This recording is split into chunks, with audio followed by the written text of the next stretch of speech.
Violent attacks continue across Afghanistan as peace talks stall over procedural issues.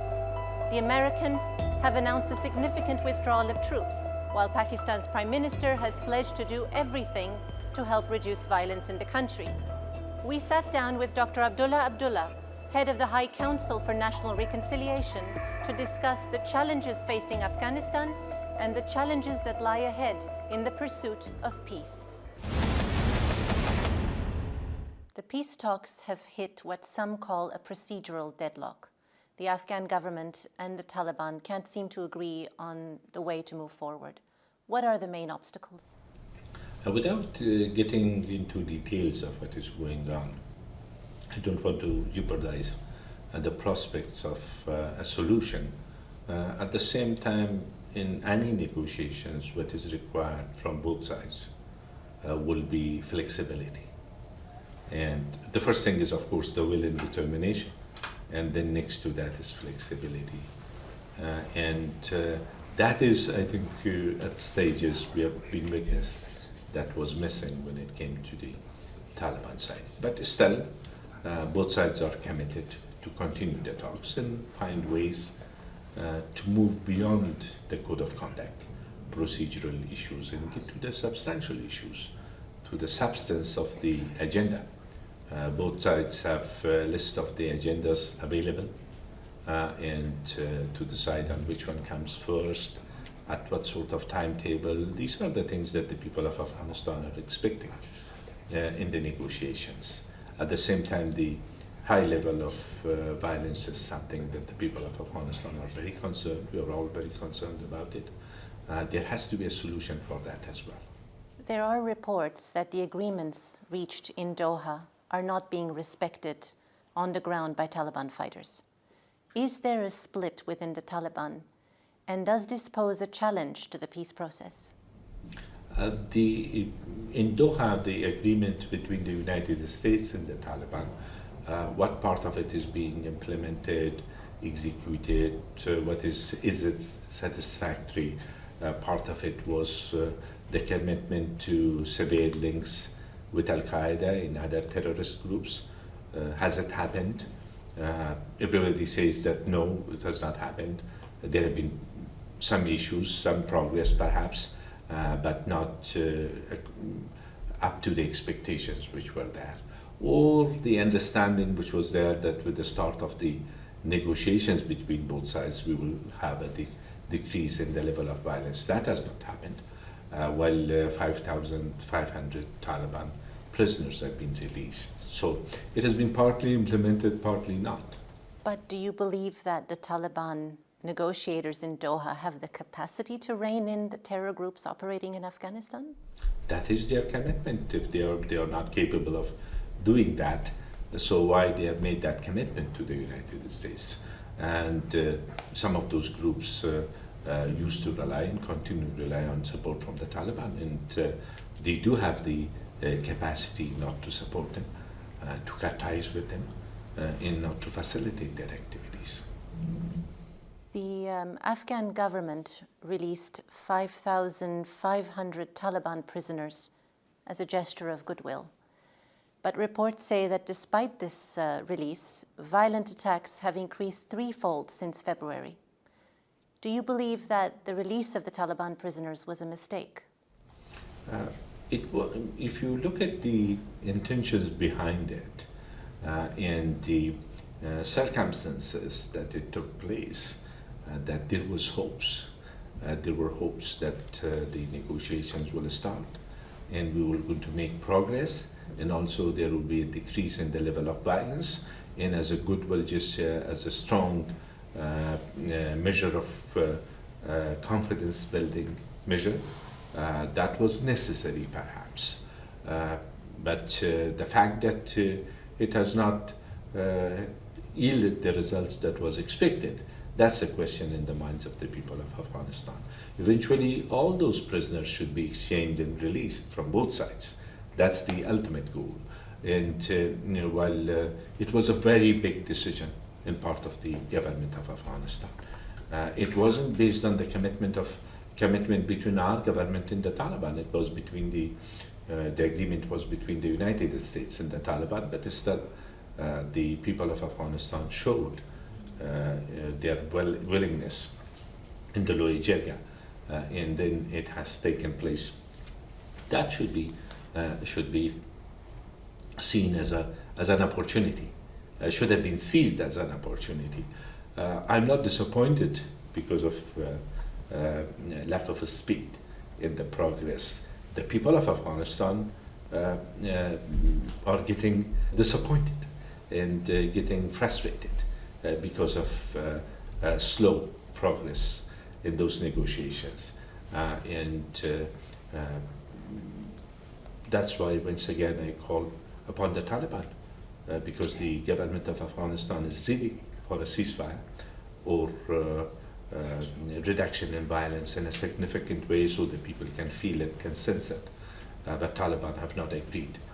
There have been calls by members of the international community, Secretary General of the United Nations, European Union, Central Asian republics, and many friendly countries have called for reduction in violence. And that is also, that will be seen as a sign of commitment should it happen. President Ashraf Ghani has ruled out the idea of an interim government, but many Afghan opposition politicians still think that it's a viable option. Do you see an interim government as serving the peace process? I would say that one should talk about a comprehensive, inclusive settlement, comprehensive agreement, which has all the elements of it. Sometimes as a solution, it has been raised that if we have an interim government, this is a solution. No, I don't believe that we can jump to conclusion in that regard. But when there is a comprehensive peace agreement, in between there will be periods which will not be permanent, part of permanent solution. So the end state should be part of the comprehensive peace agreement. In between there will be intermediate periods. I'm not against that, but to say and to call that interim government is a solution, I don't think so. As head of the High Council for National Reconciliation, you've traveled throughout the region. You were recently in Uzbekistan, Iran, India, Pakistan. These are all the regional stakeholders. To what extent is there consensus in the region for the way forward in Afghanistan? I would, without getting into the specifics of it, my efforts have been to strengthen that understanding, that consent or that consensus. Like being here in Turkey, we were on the same page, for example. And then in another country, we had to discuss issues and we had to exchange views and see what could be done. Here as well, we discussed how we can better coordinate in the regional level and also beyond the region so we can help the peace process.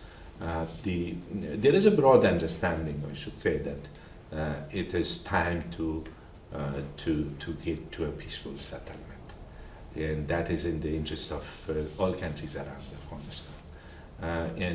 But different countries are looking at it from different angles. There is no doubt about it. Now you mentioned Turkey. Turkey has played a role over the last few years, notably through the Istanbul process, bringing together regional stakeholders. On your trip to Turkey, you've met with the president and several ministers. Do you see a greater role for Turkey in Afghanistan? I think yes. Turkey, based on its status in the region and also beyond the region, the relations that it has with different countries, a member of NATO, but at the same time a majority Muslim country, and a country which has supported Afghanistan in many ways in the past 20 years, but much longer before that, a country which both nations, it isn't just the government-to-government relations, but peoples-to-peoples relations are exemplary. It has been throughout the history, and This was part of our discussions in what other ways Turkey can help in support of the process. What are some of those ways? Can you elaborate a little? Or? I raised one idea. For example, if Turkey could appoint a special envoy for Afghanistan. Of course, that's from our side, and the leadership here, President Erdogan and Foreign Minister, they all looked at it positively, and this might help the process, like as one of the ways to boost the efforts. Pakistan's Prime Minister Imran Khan has made his first official visit to Kabul, and he has pledged to do everything to help reduce violence in Afghanistan. Now let's talk about everything. What are the steps that Pakistan needs to take, in your view? I was in Pakistan as well, and we had extensive discussions. That was my first trip to the region. I started with Pakistan. I think if all countries, including Pakistan, and especially Pakistan, communicate to the Taliban that the current level of violence is not acceptable, there is no solution through war, and they should understand that no country will support that, and that is materialized, and should that be the case, it will help the situation. And I was not in Kabul, I was here in Turkey yesterday, but what Prime Minister Imran Khan said, which was that we will do everything in our hands to support that idea of peaceful settlement, at the same time the reduction in violence is welcomed, and hopefully Taliban will listen, and we need to continue the effort. What concrete steps would you like to see Pakistan take? Normally the issues related to there are two sides to that, or two aspects of our relations. One is on bilateral issues, which is peoples to peoples relations, issues of trade, transit, and many other issues, and cooperation as a whole. The other aspect of it is in the peace process. In the peace process, to reinforce that message, by all means, that there is no military solution, and also the reduction in violence should happen, should take place, will help the situation. What are your thoughts on the report about the Australian Special Forces' alleged war crimes in Afghanistan? Do you believe that such reports are impacting the effectiveness of foreign troops in Afghanistan? I would say that I was shocked. So were the people of Afghanistan, but we had heard reports about it. It wasn't just about one country, and war crimes, unfortunately, had taken place in Afghanistan. But the fact that the Australian government was courageous enough to launch thorough investigation and to pursue the cases, and to remain committed, to take it to prosecution, to prosecute those perpetrators, and be open about it without not leaving any doubt. Their leaders, civilian as well as army chief, they spoke about it very openly, very candidly, and they apologized to the people of Afghanistan.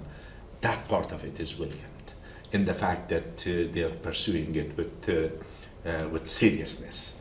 At the same time, this shows the sad side of the suffering of the people of Afghanistan. While those troops are there to help the people, and they have helped the people of Afghanistan, nevertheless, but at the same time, this part of it is not acceptable. It shouldn't be acceptable to the countries, that those troops are coming from, like what Australia did in SACE, and they proved their commitment to the lawful practices rather than ignoring very unlawful or heinous crimes committed, and that will help prevent the cases from repetition. And our hope is that all countries will do the same should it happen, and also take the utmost measures to prevent this from happening again. President Trump is moving ahead with his plans to withdraw troops from Afghanistan. Is this the right thing to do? Is this the right time to do it? And is the Islamic Republic of Afghanistan ready and capable of going it alone? To judge decisions by different countries and different administrations, the US administration decided, President Trump decided to withdraw part of their troops and to maintain part of it beyond the tenure of the current remaining time of the current administration. So the future administration will decide about it. We do not expect all countries to act based on our wishes, but at the same time we do know that still there is no peaceful settlement. Though the talks continue, which is good, and that's also but we should remember that the United States facilitated that opportunity, helped facilitating that opportunity, which is welcomed by the people of Afghanistan. The conditions are challenging in Afghanistan, and hopefully we will have progress in the peace talks, and while at a time that our security and defense forces is in need of continued support, in between, hopefully we will see progress in the negotiations. And do you foresee a drastic change in US policy towards Afghanistan under a Biden presidency? I have no doubt in my mind that the United States has an interest in Afghanistan, and it's there because of the threats emanating from Afghanistan.